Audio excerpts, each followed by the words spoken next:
زرعی قرضوں کی حد کو جو اس سال وزیر اعظم نے اپ سکیل کر کے 1800 ارب لے کے گئے تھے، اس کو بڑھا کر 2250 ارب کیا جا رہا ہے زرعی قرضے۔ جناب اسپیکر، بجلی اور ڈیزل کے بل کسان کے سب سے بڑے اخراجات میں شامل ہیں۔ اگلے مالی سال میں وزیر اعظم نے فیصلہ کیا ہے کہ 50,000 زرعی ٹیوب ویلز کو شمسی توانائی یا سولر پر منتقل کرنے کے لیے اس بجٹ میں 30 ارب روپے مختص کیے گئے۔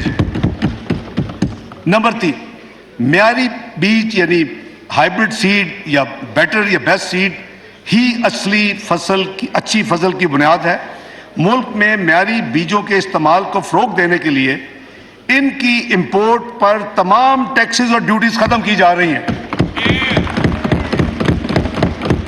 اس طرح سیپلنگز کی درآمد یعنی امپورٹ پر بھی کسٹم ڈیوٹی ختم کی جا رہی ہے۔ موسمی تبدیلی کی وجہ سے ہارویسٹنگ کی مدت کم سے کم ہوتی جا رہی ہے۔ ان کے ساتھ ساتھ اگر کسان نے تیسری فصل بھی اٹھانی ہے، اس کے لیے ضروری ہے کہ پکی ہوئی فصل کو جلد سے جلد اس کو سنبھال لے۔ اس کے لیے حکومت نے فیصلہ کیا ہے کہ کمبائن ہارویسٹرز کی ضرورت ہے، اور اس کے استعمال کو فروغ دینے کے لیے یہ فیصلہ ہے کہ اس پہ تمام ڈیوٹیز اور ٹیکسز کو ختم کر دیا جائے۔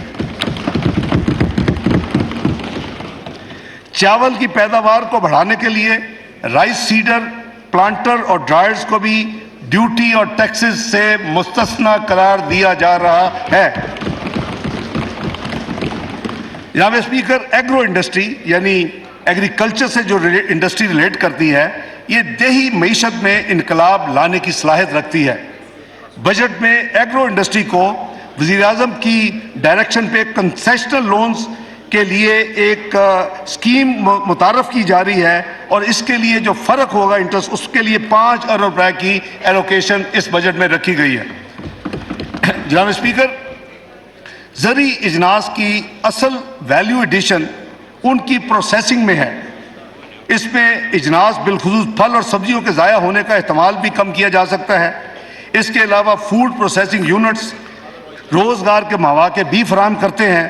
اس تناظر میں یہ فیصلہ کیا گیا ہے کہ دیہی علاقوں میں لگائے جانے والے تمام ایگرو بیسڈ یونٹس جو انڈسٹریل یونٹس ہوں گے، جن کا سالانہ ٹرن اوور پہلے بہت تھوڑا تھا، وہ پہلے 25 کروڑ تھا، 80 کروڑ روپے تک ہوگا، ان کے تمام ٹیکسز 5 سال کے لیے ایگزمپٹ ہوں گے۔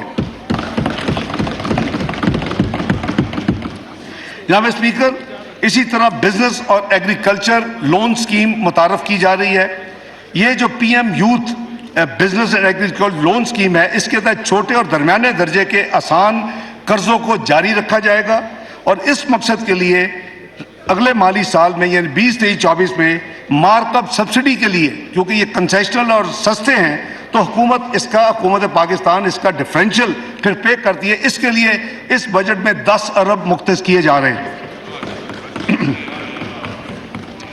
درآمدی یوریا کھاد جو ہے، اس پر سبسڈی کے لیے اگلے سال بھی 6 ارب ڈالر ایلوکیٹ کیے جا رہے ہیں۔ جناب اسپیکر، پیداواری صلاحیت میں اضافے کے لیے چھوٹے کسانوں کو کم مارک اپ پر یعنی کم منافع پر صوبائی حکومتوں کی شراکت سے قرضہ جات فراہم کیے جائیں گے۔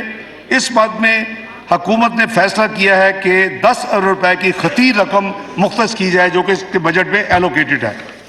یہ جناب میں نے یہ جو آپ کو اتنی لمبی لسٹ ایگریکلچر کے بارے میں دی ہے، میں سمجھتا ہوں کہ اللہ کے فضل و کرم سے وزیر اعظم کی جو ویژن ہے اور جو اس حکومت کا ایک پلان ہے، اللہ نے چاہا تو اس کے بڑے جلدی، کیونکہ یہ ایک ایسا سیکٹر ہے آپ کو بہت جلد آپ کو ڈیویڈنڈ ملتے ہیں۔ اس کی جو گیسٹیشن پیریڈ ہے وہ مہینوں میں ہے، وہ سالوں میں نہیں ہے، جیسے کہ انڈسٹری لگانے میں 2-3 سال لگ جاتے ہیں۔ تو انشاءاللہ پاکستان کو ان تمام اقدامات جو کہ کابینہ نے منظور کی ہے، وزیر اعظم شہباز شریف کی انیشیٹو تھے، آج کی منظوری کے بعد میں یہ پیش کر رہا ہوں،